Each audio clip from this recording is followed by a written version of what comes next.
ഇങ്ങനെ തലകുത്തി വീണാൽ ഈ പൂച്ച 4 കാലം നിൽക്കുമെന്ന് പറയുന്ന പോലെ എങ്ങനെയൊക്കെ എന്തൊക്കെ പീസ് ഡീൽ ഉണ്ടായാലും അതെല്ലാം ഇസ്രായേലിന് അനുകൂലമായിരിക്കും എന്നുള്ളതിന് അതിൻ്റെ ഉള്ളിൽ ഒരു തർക്കത്തിനും സാധ്യതയില്ല എന്നുള്ളതാണ്. ഇവിടെ എന്താണ് സംഭവിച്ചത്? ഇവിടെ ഇസ്രായേൽ ഒരു ഉദാഹരണത്തിലൂടെ പറയുകയാണെങ്കിൽ ഇസ്രായേൽ ഒരു വരണ്ട റൊട്ടി ഗാസയ്ക്ക് കൊടുത്തു. ആ വരണ്ട റൊട്ടി അവരോട് തിന്നാൻ പറഞ്ഞു. അപ്പോൾ അത് തിന്നാൻ അവർ കൂട്ടാക്കിയില്ല. അപ്പോൾ ഡൊണാൾഡ് ട്രംപിൻ്റെയും അമേരിക്കയുടെയും മറ്റ് രാജ്യങ്ങളുടെയും നേതൃത്വത്തിൽ അത് കുറച്ച് മോഡിഫിക്കേഷനൊക്കെ വരുത്തി ഒരു ബർഗറാക്കി കൊടുത്തു. ആഫ്റ്റർ ഓൾ ഈ വരണ്ട റൊട്ടി തിന്നുക എന്നുള്ളത് തന്നെയാണ് അതിൻ്റെ ഏറ്റവും ആത്യന്തികമായ ലക്ഷ്യം എന്ന് പറയുന്നത്. ഇവിടെ എനിക്ക് ഏറ്റവും രസകരമായി തോന്നിയത് ടോണി ബ്ലെയർ അദ്ദേഹത്തെ കൊണ്ടുപോയിട്ട് അതിൻ്റെ നേതൃത്വത്തിൽ കൊണ്ടുപോയി സ്ഥാപിച്ചു എന്നുള്ളതാണ്. എന്ന് വെച്ചാൽ ഓർക്കുക, ഇറാഖിൽ അധിനിവേശം നടക്കുന്ന കാലത്ത് ടോണി ബ്ലെയർ പറഞ്ഞൊരു കാര്യമുണ്ട്. ബ്രിട്ടൻ കണ്ട ഏറ്റവും മികച്ച പ്രധാനമന്ത്രിമാരിൽ ഒരാളാണ് ടോണി ബ്ലെയർ എന്ന്. അദ്ദേഹം നല്ല ട്രാക്ക് റെക്കോർഡുള്ള ആളാണ്. അദ്ദേഹം തിരഞ്ഞെടുക്കപ്പെട്ട കാലഘട്ടത്തിലുള്ള അദ്ദേഹത്തിൻ്റെ ഭൂരിപക്ഷമൊക്കെ വളരെ മികച്ചതാണ്. 2ാം ലോകമഹായുദ്ധത്തിന് ശേഷമൊക്കെയുള്ള. അങ്ങനെയൊക്കെ ഉള്ളപ്പോൾ പോലും ടോണി ബ്ലെയർ അന്ന് ഇറാഖിൽ അധിനിവേശം നടത്തിയപ്പോൾ അദ്ദേഹം പറഞ്ഞൊരു കാര്യം, നിങ്ങൾ എന്ത് കാണിച്ചാലും ഞങ്ങൾ കൂടെ നിൽക്കും എന്നുള്ളൊരു വാക്കുണ്ടായിരുന്നു അദ്ദേഹത്തിൻ്റെ ആ വാക്ക് അക്ഷരാർത്ഥത്തിൽ ബ്രിട്ടൻ എന്താണ്, യൂറോപ്പ് എന്താണ്, അമേരിക്ക എങ്ങനെയാണ് അത് അവരുടെ റിലേഷൻ എന്നുള്ളത് വളരെ വ്യക്തമാണ് അതിൻ്റെ ഉള്ളിൽ നിന്നുള്ളത്. അതേ വ്യക്തി ഇവിടെ വന്ന് ഇനി ഇതിൻ്റെ മേൽനോട്ടം വഹിക്കുമെന്ന് പറയുമ്പോൾ വളരെ കൃത്യമാണ്. ബെഞ്ചമിൻ നെതന്യാഹു ബോംബിടുമ്പോഴാണ് പ്രശ്നം. സാരമില്ല, ടോണി ബ്ലെയർ ബോംബിട്ടോളൂ, കുഴപ്പമില്ല, അത്രയുള്ള കാര്യം. ഇപ്പോൾ ജൂതം ബോംബിടുമ്പോഴല്ലേ നിങ്ങൾക്ക് പ്രശ്നമുള്ളൂ. സാരമില്ല, ടോണി ബ്ലെയർ മിഡിൽ ഈസ്റ്റിനെ കുറിച്ചൊക്കെ വളരെ നന്നായിട്ട് അറിയാവുന്ന, ഇറാഖ് അധിനിവേശമൊക്കെ വളരെ കൃത്യമായി നടത്തിയ ആൾ തന്നെ വന്ന് നിങ്ങളുടെ മുഖത്ത് ബോംബിട്ടോളൂ, അദ്ദേഹം ഇനി ഈ കാര്യങ്ങളെല്ലാം വെടിപ്പാക്കി നടപ്പിലാക്കിക്കോളും.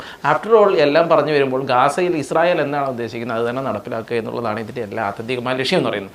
ഒന്ന്, ഇസ്രായേൽ നടപ്പിൽ ആക്കുക എന്ന് പറയുമ്പോൾ എന്താണ് അതിൻ്റെ ഉള്ളിൽ അർത്ഥമാക്കുന്നത് എന്നുള്ളൊരു കാര്യമുണ്ട്.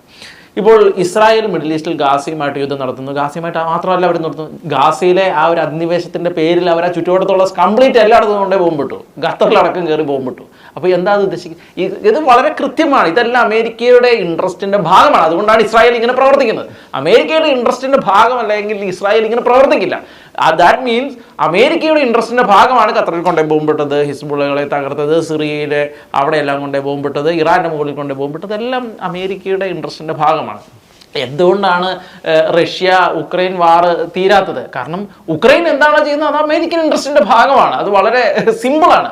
ഇതിപ്പോൾ യൂറോപ്പ് ആണ് ഉക്രൈനെ സഹായിക്കുന്നതെന്ന് പറഞ്ഞാലും അത് അമേരിക്കൻ ഇൻട്രസ്റ്റിൻ്റെ ഭാഗമാണ്. അതുകൊണ്ടാണ് അത് അവിടെ നടക്കുന്നത് എന്നുള്ളതാണ് ഏറ്റവും പ്രധാനപ്പെട്ട കാര്യം. അപ്പോൾ എന്തൊക്കെ സമാധാനം കൊണ്ട് അമേരിക്ക വന്നാലും, ഇപ്പോൾ ഡൊണാൾഡ് ട്രംപ് പ്രസിഡന്റ് സ്ഥാനത്തിരുന്നു എന്ന് പറഞ്ഞാൽ പോലും, എന്തൊക്കെ പീസ് ഡീലുകളിലേക്ക് വന്നു എന്ന് പറഞ്ഞാൽ പോലും, അമേരിക്കയുടെ ലോങ് ടേം ആയിട്ടുള്ള അമേരിക്കൻ ഇൻട്രസ്റ്റിൻ്റെ ഭാഗമായിട്ട് അവർ കാൽക്കുലേറ്റ് ചെയ്ത് വെച്ചേക്കുന്ന കാര്യങ്ങളിലൂടെ തന്നെ ഇത് പോകുള്ളൂ എന്നുള്ളതാണ്. അതിനപ്പുറത്തേക്ക് മാറിപ്പോയി കഴിഞ്ഞാൽ അവരുടെ ഇൻട്രസ്റ്റിന് വിഘാതമാകും അത്. അപ്പോൾ അതുകൊണ്ട് തന്നെ ഈ പീസ് ഡീലുകളെല്ലാം നമ്മൾ ആ അർത്ഥത്തിലാണ്. ഇനി അമേരിക്കൻ ഇൻട്രസ്റ്റ് എന്ന് നമ്മൾ പറയുന്നത്, ഈ രണ്ട് സ്ഥലത്ത് അമേരിക്കൻ ഇൻട്രസ്റ്റ് എന്ന് പറയുന്നത്, അമേരിക്കൻ ഇൻട്രസ്റ്റ് എന്ന് പറയുമ്പോൾ അത് ആരുടെ ഇൻട്രസ്റ്റാണ്? അമേരിക്കൻ കോർപ്പറേറ്റുകളുടെ ഇൻട്രസ്റ്റ് ആണ്. അതിനപ്പുറത്ത് വേറെ ഒരു ഇൻട്രസ്റ്റും ഇല്ല. അമേരിക്കൻ കോർപ്പറേറ്റുകളുടെ ഇൻട്രസ്റ്റ് ആണ്. ഇവിടെ ഈ ഇറാഖിനെ അന്ന് അധിനിവേശം തകർത്തു. കാരണം മിഡിൽ ഈസ്റ്റിലുള്ള എണ്ണ മുഴുവൻ കൈകാര്യം ചെയ്യുന്നത് അമേരിക്കൻ കോർപ്പറേറ്റുകളാണ്.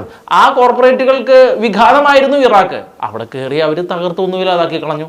സിറിയ വിഘാതമായിരുന്നു, സിറിയനെ ഇല്ലാതാക്കി കളഞ്ഞു. ഇനി ഇറാൻ വിഘാതമാണ്. ഇറാൻ ഇതൻ്റെ യൂറോപ്യൻ രാജ്യങ്ങളെല്ലാം കൂടെ ചേർന്ന് 3 പേര്, ജർമ്മനി, ഫ്രാൻസ്, ബ്രിട്ടനും കൂടെ ചേർന്ന് വെച്ചിട്ട് ഈ ഇറാൻ പറയുന്ന കാര്യങ്ങളിലൊന്നും സത്യമില്ല, ഇറാൻ്റെ കാര്യങ്ങളൊക്കെ വെറും മോശമാണ്, ശരിയല്ല എന്ന് പറഞ്ഞ് ഇത് ഏതാണ്ട് വളരെ പുഷ്പം പോലെ ഇറാൻ്റെ മുകളിൽ അടുത്ത താരിഫ് അടിച്ച് കയറ്റിയേക്കാണ്.